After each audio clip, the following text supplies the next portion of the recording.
Hello hello, আসসালামু আলাইকুম। আমার বাসার ব্যাকইয়ার্ডে চলে আসলাম। এখন বিকেল 5টা, কিন্তু মনে হয় যে দুপুর 12টা 1টা এরকম। রাত 8টা বাজলেও সূর্য দেখা যায়। তো আমার বাসায় হঠাৎ করে ড্রয়িং রুমের সামনে নক করছে। দরজা খুলে দেখলাম এক ভাই, বাঙালি ভাই। উনি স্পেকট্রামে জব করে, ইন্টারনেট কোম্পানি। তো আমার আসলে ভেরাইজন আছে, ভেরাইজন আমি ইউজ করি। তো ভাইটা হঠাৎ করে আসার পরে দেখলাম বাঙালি ভাই, আমি ব্যাকইয়ার্ডে নিয়ে আসছি, আসেন কথা বলি। তো ওনার আমেরিকার ইতিহাসে উনি কি করেছেন বা কবে এসেছেন এই ব্যাপারে উনি খুব আগ্রহী, উনি কিছু বলবেন। তো আমি ওনাকে নিয়ে আসলাম ব্যাকইয়ার্ডে যদিও অগোছালো। তো ওনার কিছু ইন্টারভিউ আমি নিচ্ছি। উনি কিভাবে এস্টাবলিশড হয়েছেন, আমেরিকা কিভাবে এসেছেন, হয়তো অনেকের উপকারে আসবে। উনি কী ধরনের জব করতেছেন বা জব সংক্রান্ত ব্যাপারে অনেক আইডিয়া দিতে পারবেন। যারা আপনারা নতুন আমেরিকাতে আছেন তারা জানতে পারবেন ব্যাপারটা। তো আমি ভাইয়ের সাথে পরিচয় করাই দিচ্ছি আপনাদের সকলকে। আমি ইউএস বাংলা মুস্তাক, আমার channel, YouTube channel, star Bangla buffalo আরেকটা চ্যানেল। তো আমি বাফেলো, নিউ স্টেটের বাফেলো থেকে মুস্তাক খান বলছি। আপনারা আমার সাথেই থাকবেন। আসুন আমরা একসাথে ভাইয়ের সাথে পরিচয় হই। আসসালামু আলাইকুম, আপনার নাম কি ভাইয়া? ওয়ালাইকুম আসসালাম। জি, আমার নাম মোহাম্মদ ফজলুল হক সানিদ। আচ্ছা, আপনার দেশের বাড়ি কোথায়? আমার দেশের বাড়ি হলো নোয়াখালীতে। আচ্ছা আচ্ছা, আমেরিকাতে কতদিন আপনি? আমেরিকা আমি আসছি 2016 সেপ্টেম্বরে। আচ্ছা আচ্ছা, তো আপনি বাফেলোতে আপনি আসছেন, বাফেলোতে অনেক লোকে আসছে। তো আপনি আগে ছিলেন কোথায় আমেরিকার? আমি ছিলাম মূলত নিউ ইয়র্ক সিটির ব্রুকলিনে। আচ্ছা, বাফেলোতে কতদিন? বাফেলোতে আমি আসছি 22 জুনে। আচ্ছা আচ্ছা, তো আপনি এখানে আসার পরে আমেরিকাতে কিভাবে কি করছেন? এখানে মনে করেন যে বাফেলোতে তো আমরা অনেক বাঙালিরা আসছি, অনেক ফ্যামিলি চলে আসছে। আপনার জানা মতে কত ফ্যামিলি হবে? আমি তো যতটুকু শুনেছি প্রায় 80-90 হাজার। এটা কি সত্যি? আমিও শুনছি, কিন্তু এটা আসলে কতটুকু সঠিক পরিসংখ্যানটা জানা নাই। কিন্তু প্রতিদিনই মানুষ আসছে, আর মানুষ আসলে প্রথম আমার সাথে দেখা হয়। তাই নাকি? কারণ হলো আমি হলাম একটা সার্ভিস প্রোভাইড করি, সেটা ইন্টারনেট কোম্পানি। এখানকার সবচেয়ে বেশি পপুলার, যেটা আমেরিকার সবচেয়ে বড় কোম্পানি, এবং সেটা হলো স্পেকট্রাম। প্রথম থেকে স্পেকট্রামে আসছেন বাফেলো? আমি বাফেলো আসার পরে আসলে সবার সাথে যাওয়া হয়। এই স্পেকট্রাম যে স্পেকট্রাম, আচ্ছা আচ্ছা, সবার সাথে যাওয়া হয়। সবাই তো প্রথমে যাই হলো ইন্টারনেট নিতে। আমরা কাস্টমার কেয়ারে কল করি। কাস্টমার কেয়ারে কল করলে যে ঘটনাটা ঘটে, ওরা সেলস ডিপার্টমেন্ট, ওরা খুব বেশি প্রফেশনাল। ওরা আমাদের সব কথাগুলোকে ওদের মতো করে কথা বলায়, আমাদেরকে ইয়েস বলায় নেই। আমাদেরকে বলছে যে আপনি বান্ডেল নিলে সেটা ইন্টারনেটের দাম হবে $20 অনলি। আচ্ছা, আমরা তো $20 শুনি, শুধু $20 শুনি, বাকিটা শুনি না বান্ডেল যে বলছে। বান্ডেল জিনিসটা কি? বান্ডেল জিনিসটা হলো আপনি যদি 3টা ফোন নেন, তাহলে এটা ট্যাবটার দাম $20 করে হবে। আমরা শুধু সেটা শুনে আমরা বলি যে ইয়েস ইয়েস। আচ্ছা, ওইটা আমরা ওই যে কাস্টমারের সাথে যখন আপনার পরিচয় করাই দিব, আপনার নাম্বার দিবেন, তাদের সাথে ডিটেলস বলতে পারবেন। তো আমি যেটা আপনার কাছ থেকে শুনতে চাচ্ছি যে যারা আমেরিকাতে নতুন আসতেছে এবং অলরেডি আছে, তারা এই ধরনের জব পেতে গেলে কি করতে হবে, এবং আপনি আগে কি করতেন স্পেকট্রামের আগে? আপনি কত বছর আমেরিকা সেটা আগে বলেন। আমি আমেরিকা তো 2016 থেকে। 2016-তে আসার পরে আপনি কি করছেন? প্রথম জবটা কি করেছিলেন? আমি এখানে আসলে প্রথমে 1 মাসের জন্য জাস্ট পাপাইজে ঢুকছি, কিন্তু ওখান থেকে বের হয়ে গিয়ে আমি কি কোনো সময় ট্যাক্সি, ক্যাব বা এরকম উবার, লিফট চালিয়েছেন? এখানে আসার পর শুনছি নাকি ওগুলাই চালাতে হয়, ওগুলা নিতে হয়, প্রচুর পয়সা ওগুলাতে, আমি জানি। হ্যাঁ, আমি জাস্ট লাইসেন্স নিছি, একদিনের জন্য উবার লিফট করতে পারি নাই, করতে পারি না। আমি প্রথম একটা লাইসেন্স তো খুব কঠিন। আমি জানি আমেরিকার উবার তো আর বাংলাদেশের মতো না, খুব কঠিন অবস্থা। এখানে অনেক পরীক্ষা নিরীক্ষা করতে হয়, স্টাডি করতে হয়, তারপরে উবার এবং লিফটের আসলে ব্যাকগ্রাউন্ড থেকে বলি। আমি চিটাগং ইউনিভার্সিটিতে ফিজিক্সে মাস্টার্স করছি, এমবিএ করছি, ব্যাংকে চাকরি করতাম 6 ব্যাংকে চাকরি করছি। তো এখানে আসার পরে যেটা হলো সেটা হলো এই পরীক্ষাগুলো আমি আমার পরীক্ষা দিতে লাইক করতাম আর কি। সব পরীক্ষা সেই লাইসেন্স, ওই লাইসেন্স, প্রচুর লাইসেন্স আমি নিছি। আমার এখন রিয়েল এস্টেট লাইসেন্স আছে, আমার সিকিউরিটি কার্ডের লাইসেন্স আছে, সবকিছু করে রেখেছেন। ফুড সিকিউরিটি লাইসেন্স আছে। আগে আপনি নিউ ইয়র্ক সিটিতে তাহলে কি জব করছেন সেটা বলেন। হ্যাঁ, প্রথমে আমি ওই যে জাস্ট 1 মাসের জন্য ওখানে শুরু করছি পাপাইজে। তারপর চলে গেছি রিটেল শপে কাজ করছি 1 বছর। তারপর শুরু করছি NYPD তে। NYPD তে একই সাথে ট্রাফিক এবং পুলিশে আমি পুলিশে জব করেছেন? হ্যাঁ, NYPD ট্রাফিক নাকি ইয়ে? ট্রাফিকে আমি ওদের পুলিশে যাওয়ার জন্য হলো একসাথে পাস করছি, কিন্তু ওরা বলছে যে এখন তো আনস্কারি করতে হলে সিটিজেন লাগবে, সেজন্য ওয়েট করতে হবে। তো এর মধ্যে আমি জাস্ট সিটিজেনশিপ ছাড়া আর্ম দিবে না? না, গাড়ি দিয়েছিল সেই জন্য। হ্যাঁ, গাড়ি তো ট্রাফিককেও দেয়। আচ্ছা আচ্ছা। তা আমি সে ট্রাফিকে ছিলাম 4.5 বছর। এরপরে পুলিশে আমার সবকিছু রেডি, জাস্ট যাবো। এর মধ্যে করেন জব বেশি দিন করেন না? করেছিলেন? 4.5 বছর করছি। ও আচ্ছা আচ্ছা, পুলিশে। হ্যাঁ, 4.5 বছর করার পরে আপনি সিটিজেনশিপ পেয়েছেন? হ্যাঁ, সিটিজেনশিপ পাইছি, কিন্তু ওই যে আমি জাস্ট পুলিশে চলে যাব, একাডেমিতে চলে যাব। এই মুহূর্তে বিভিন্ন ফ্যামিলি সমস্যার কারণে পরে বললাম যে বাফালো চলে আসি। তো এখন পুলিশের জব ছেড়ে দিয়েছেন, এই তো? হ্যাঁ, পুলিশের জব ওখানে ছেড়ে দিয়েছি। আচ্ছা, তো এই মুহূর্তে আপনি আসার পরে স্পেকট্রামে ঢুকে পড়ছেন? হ্যাঁ, স্পেকট্রামে ওই যে ওদের সাথে কথা বলতে বলতে বললাম যে আমি তো তখন জব খুঁজছি, তো ওদেরকে জিজ্ঞেস করলাম, কাস্টমার কেয়ারে জিজ্ঞেস, তোমাদের এখানে জব পাওয়া যাবে কিনা? বলে হ্যাঁ। তখন আমার আপনি জবের ব্যাপারটা বলেন। পুলিশে জব নিতে গেলে কি করতে হয়? এখানে যে নতুন বাঙালিরা আছে বা নতুন স্টুডেন্টরা আছে, কিভাবে জবগুলো নিতে পারে? বা কত বয়সের কোনো ইয়ে আছে? যে বয়স হলো এখানে বেশিরভাগ জবে 18 বছর বেশি হলেই সব জবের জন্য উপযুক্ত। আমাদের বাংলাদেশ থেকে যারা আসে, বাংলাদেশের মতো না যে 30 বছর হয়ে গেছে জব হবে না, এরকম না। বাংলাদেশের জন্য যারা আসে বেশিরভাগ ইন্টারমিডিয়েট পাস থাকে। আপনি ইন্টারমিডিয়েট পাস হলেই পুলিশে। না, আমেরিকা আমি একটা জিনিস দেখলাম যে বয়সের সাথে সম্পর্ক নাই, 30, 35, 40 এ জব করে। পুলিশে আপনি যদি পুলিশে স্পেশালি ঢুকতে হয়, আপনি আপনার 35 এর আগে ইয়ে করতে হবে, এক্সামে পাস করতে হবে। এক্সামে পাস করতে, স্পেশালি পুলিশে। ট্রাফিকের জন্য সেটা নাই। আচ্ছা আচ্ছা। আর যদি প্রমোশন হয় যে ট্রাফিক থেকে পুলিশে, তাহলে 35 এর পরেও সেটা অ্যালাউ করে ওরা। আর হলো গিয়ে আপনি ট্রাফিকে ঢুকতে হলে এখানে কিছু দরকার নেই, ইন্টারমিডিয়েট পাস হলেই আপনি জাস্ট একটা ইয়েতে নিউ ইয়র্ক সিটিতে পরীক্ষা দিবেন। সেখানে পরীক্ষায় অ্যালাউ হলো। ওরা আপনি কত নাম্বার পেয়েছেন সেটার উপর ডিপেন্ড করে আপনাকে ওরা সিরিয়ালি রাখবে।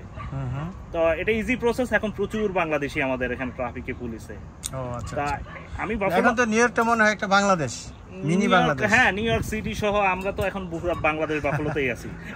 এবং মসজিদ মাদ্রাসার অভাব নেই।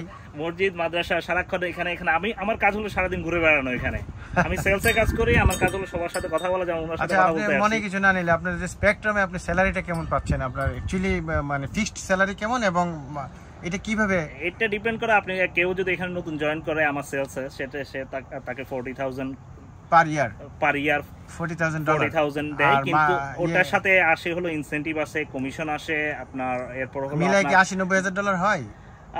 এটা তো সেলস জব, এটা 2 লাখ পর্যন্ত হতে পারে।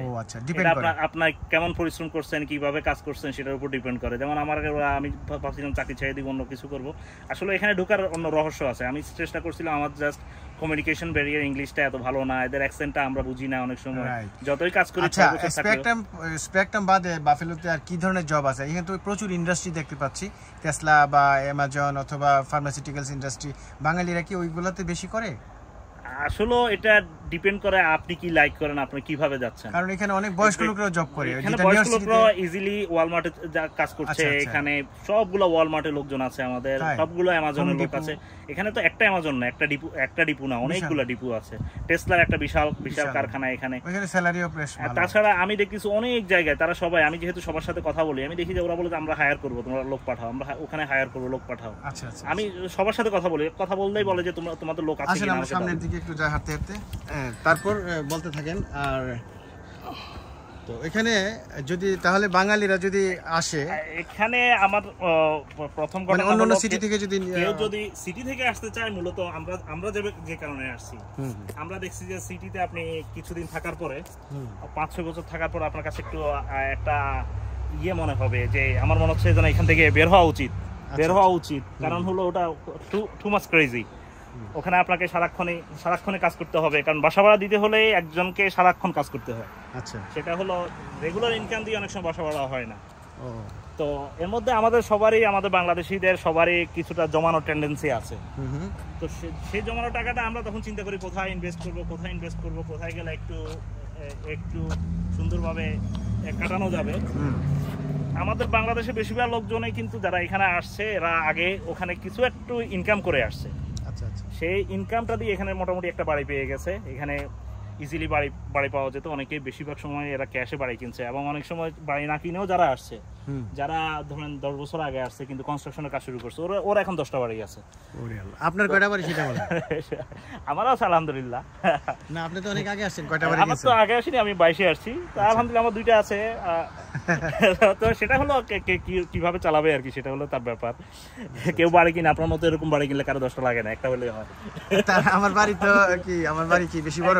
চারদিকে সব মুকুট না হ্যাঁ এটা ঠিক আছে, আমাদের এরিয়া তো চিত্তবাগা এরিয়াতে একটু ইয়েই। হ্যাঁ আর আপনি চিত্তবাগা হলো চিত্তবাগা বাঙালি কমিউনিটির মধ্যে আছে, এখানে প্রচুর বাঙালি আছে, ডানে বাংলাদেশি, বামে বাংলাদেশি, সামনে বাংলাদেশি। বিয়ে হচ্ছে আজকে। হ্যাঁ আজকে বিয়ে বাড়ি, ওইখানে কালকে আমাদের দাওয়াত বিয়ের অনুষ্ঠান হবে। তো আমি যে কাজটা করি সেটা হলো গিয়ে আমি এখানে। আচ্ছা আপনি এক কাজ করেন, আপনার যেহেতু স্পেকট্রামে আছেন, আপনার তো কাস্টমারের দরকার, তো আপনি আপনার ফোন নাম্বারটা বলেন যে আপনার সাথে যোগাযোগ করলে আপনি কিরকম স্যাক্রিফাইস করতে পারবেন, যে ডিসকাউন্ট দিতে পারবেন স্পেকট্রামের মাধ্যমে যারা ইন্টারনেট নিতে চায়, আপনি একটু বলেন। আচ্ছা আমি করি ডোর টু ডোর। ফোন নাম্বারটা বলেন আগে। আচ্ছা আমার ফোন নাম্বার হলো 716 আস্তে আস্তে বলেন। 716 ওকে 291 ওকে 3863। ওকে এখন আপনি বলেন যে আপনার সাথে যে কাস্টমাররা যোগাযোগ করলে কিরকম সুযোগ সুবিধা দিতে পারবেন। কাস্টমারের সাথে যোগাযোগের প্রথম সুবিধা হলো ধরেন যেই আপনি এখানে তো এখন সবকিছু মুক্ত, আপনি সরাসরি কাস্টমার কেয়ারে কল দিয়ে সব সার্ভিস নিতে পারেন। তারপর আপনাদের কিন্তু মাধ্যমে আমার মাধ্যমে নিলে যেটা সুবিধাটা হবে, যেখানে কাস্টমার সার্ভিস আপনাকে এখানে সব প্রাইসগুলাই হলো $90, $100, $110 এই প্রাইসের মধ্যে, কিন্তু সবগুলা কোম্পানি আগে আপনাকে ডিসকাউন্ট দিবে। আচ্ছা সেই ডিসকাউন্টটা কতদিন দিবে সেটা হলো ব্যাপার। যেমন আমার সাথে নিলে আমি ডিসকাউন্ট দিব 2 বছর ফিক্স থাকবে। কত টাকা, মানে কত টাকার মধ্যে মিনিমাম? 500 Mbps দিতে পারি হলো, যেটা 500 Mbps সেটা রেগুলার রেট $90, কিন্তু ফার্স্ট টাইম কাস্টমার হিসেবে আপনি কাস্টমার কেয়ার থেকে নিলে ওটা পাবেন হলো $60, এবং তারা দিবে 1 বছরের জন্য এই রেটটা 1 বছর বাড়তে থাকবে। আর আমি দিব 2 বছরের জন্য, এবং আমারটা হলো একটা $40, এবং আমি সাথে একটা সেলফোন লাইন ফ্রি করে দিতে পারবো। তার মানে একটা $40 মধ্যে আপনি পাবেন $30 internet, 500 Mbps with the modem, router $10 per month, এবং হলো আপনার পাবেন হলো একটা সেলফোন লাইন ফ্রি 1 বছর। এটাও $40 পার মান্থের প্যাকেজ আর কি। তার মানে আপনি পাচ্ছেন সেলফোন 1 ইয়ার, আপনি পাচ্ছেন মডেম এবং router, everything within $40 first time customer. এর জন্য আবার ওটা করা যাবে না যে কেউ হঠাৎ করে বলবে যে না আমার তো স্পেকট্রাম আছে, আপনি আমাকে হেল্প করেন। এটা হলো শুধুমাত্র নতুন কাস্টমারদের জন্য। যারা পুরান কাস্টমার আছে তারা কিন্তু একটু সাবধানে থাকবেন। আমি দেখতেছি এখন যারা হঠাৎ করে লাইন কেটে দিচ্ছে, ওদেরকে যখন আবার নতুন করে লাইন অ্যাড করতে যাচ্ছে তখন আবার $30 সার্ভিস অ্যাক্টিভেশন ফি অ্যাড করে দিচ্ছে। তো ওটা একটা রিস্ক থেকে যায়। যদি আপনি মনে করেন যে আপনি $40 কাছাকাছি পে করেন, কিন্তু আবার $40 জন্য কেটে দিয়ে আরেকজনের নামে নেবেন, নর্মালি এটাই করে এখানে যেটা হলো, যদি আপনি সবসময় চান যে আপনি ডিসকাউন্টের মধ্যে থাকবেন, তাহলে যখন ডিসকাউন্টটা শেষ হয়ে যায় কেটে দিয়ে আরেকজনের নামে নেয়। সেটা করলেই অনেক সময় দেখা যাচ্ছে যে বিল কমের মধ্যে রাখা যায়। আর যদি বসে থাকেন এখানকার, তাহলে কোম্পানি লাভ করতে পারে শুধুমাত্র তখনই। কোম্পানি লাভ করতে হলে আপনি তার সাথে ওয়েট করতে, যখন স্টে করবেন 3 বছর 5 বছর, তখন গিয়ে কোম্পানি রেগুলার রেটে যাবে এবং তারা লাভ করবে। তো এখন আমি যদি আমার যে লাইন আছে এখন, আমি তো স্পেকট্রাম ইউজ করি না, হ্যাঁ, তো এখন সেই হিসাবে আমার কি হবে, মানে আমাকে আপনি এখন ধরেন $65 আপনি পে করতেছেন, আপনার এটা কিন্তু এই রেটটাও ফিক্সড না, এটা যে কোনো সময় আপনি দেখবেন যে এটা বেড়ে যাচ্ছে। আপনিও জানবেন না, কারণ আপনি বেশিরভাগ সময় অটোপে দেওয়া থাকে আমাদের। এটা হলো এই দেশের সব অটোপেতে আমার টাকা বেশি নিয়ে গেলে তখন তো সমস্যা। অটোপেতে আপনি বুঝবেন না, কারণ ওদের টার্মস এন্ড কন্ডিশনে বলা আছে অতদিন পরে ওটা অত করে কাটবে। তখন আপনি হয়তো 6 মাস পরে দেখলেন, কিন্তু তখন টাকা চলে গেছে। টাকা চলে গেলে আপনি আনতে পারবেন না এই দেশের সিস্টেমে। তো সুতরাং আপনি ধরেন 65 এখন পে করেন, হয়তো আগামী মাসে এটা হয়ে যাবে। আপনার সাথে আমি যদি এখন নেই, আপনি $45 দিতে পারবেন আমাকে? $40 দিয়ে দিব আপনাকে। 40 বলে কত দিনের ফিক্সড করা? 2 ইয়ার্স। আপনি কিন্তু বাঙালি, খুঁজে বের করে ফেলবো। আপনি কিন্তু 2 বছরের মধ্যে 1 টাকা যেন না বাড়ে। না 1 টাকা বাড়তে পারে, সেটা হলো আপনারা আমি $30 ইন্টারনেটটা দিব, ওটা ফিক্স করে দিতে পারবেন। রাউটার যদি আরো 1-2 টাকা বাড়ায় সেটা আমার কিছু করার নাই। আপনার একটা আইডিয়া আমাকে দিতে হবে না যে রাউটার কত বাড়াতে পারে? রাউটারে নরমালি এটা ছিল, আমি যখন কাজ শুরু করছি $5, এরপর $7, এখন হলো $10। এখন কি আমি $45 এর মধ্যে সব পাবো? না $40 না, রাউটার সহ $40। ওকে, ইন্টারনেট 2 বছর চলবে তো? 2 বছর একদম কমপ্লিট। ওকে, তাহলে আমি 2 বছর পরে বাদ করে দিব আমারটা। যেটা যদি বেড়ে যায়, আবার বেড়ে গেলে $10 করে বাড়বে, সেটা আপনার ডিপেন্ড করবে। আপনি যদি হাইস্ট গিগ চান তাহলে সেটা $50। ওটা আবার আমি আপনার সাথে কন্টাক্ট করব। আপনাকে অসংখ্য ধন্যবাদ। আর যারা এখানে বাফেলোবাসী যারা আছে সবাইকে বলবো যে আপনার সাথে যোগাযোগ করতে, এবং আপনি যেহেতু খুব কম রেটে স্পেকট্রাম করে দিচ্ছেন, সেই হিসেবে তারা আপনার সাথে পার্সোনাল ভাবে অনেক কিছু জিজ্ঞেস করলে আপনি আরেকটা বলবেন। পার্সোনাল একটা নাম্বার দিচ্ছি আমি, বলেন, আপনার নাম্বার বলেন। সুপার পার্সোনাল, কারণ হলো আমার ফোনটা অনেক সময় ট্র্যাক হয়। আপনি বাফেলো বাসীর উদ্দেশ্যে বলেন, হ্যাঁ, বাফেলো বাসীর উদ্দেশ্যে নিউ বলছি, স্টেটের যদি মধ্যে যে কোনো আপনারা- জায়গায় করতে পারেন নাকি? নিউ স্টেটের, আমি পুরো আমেরিকা যে কোনো জায়গায় করতে পারি। তাহলে কারণ আপনাকে নিউ ইয়র্ক সিটি থেকে ফোন করলো? হ্যাঁ, যে কোনো জায়গা থেকে করতে পারি। ফাইন, তাহলে তো আপনার জন্য ভালো হইছে। হ্যাঁ, আপনার নাম্বারটা বলেন। আচ্ছা, আমি নাম্বারটা একটু, আমি নতুন নিছি তো নাম্বারটা ওই নাম্বারে ফোন করে আমাকে আপনারা যে এটা সেটা মানে কোনো ওই তো নাম্বার দেন, আপনার সাথে কন্টাক্ট করবে। 716-431-0854 ওকে, 716-431-0854। ওকে, থ্যাংক ইউ সো মাচ। আপনি ভালো থাকেন। আপনারা ভালো থাকেন। দর্শক মণ্ডলী সবাইকে শুভেচ্ছা, এবং আপনার সাথে কন্টাক্ট করার জন্য সবাইকে কন্টাক্ট করবেন, কিন্তু এই নাম্বারে কন্টাক্ট করবেন, যে নাম্বারটা হলো 0854, এই নাম্বারে কন্টাক্ট করবেন। এই নাম্বারে হলো আমার একান্ত পার্সোনাল, এটা হয়তো ট্র্যাক করে না আর কি। আপনি ভালো থাকেন, দেখা হবে, দাওয়াত রইলো, আসবেন। হ্যাঁ, থ্যাংক ইউ। ওকে, আল্লাহ হাফেজ।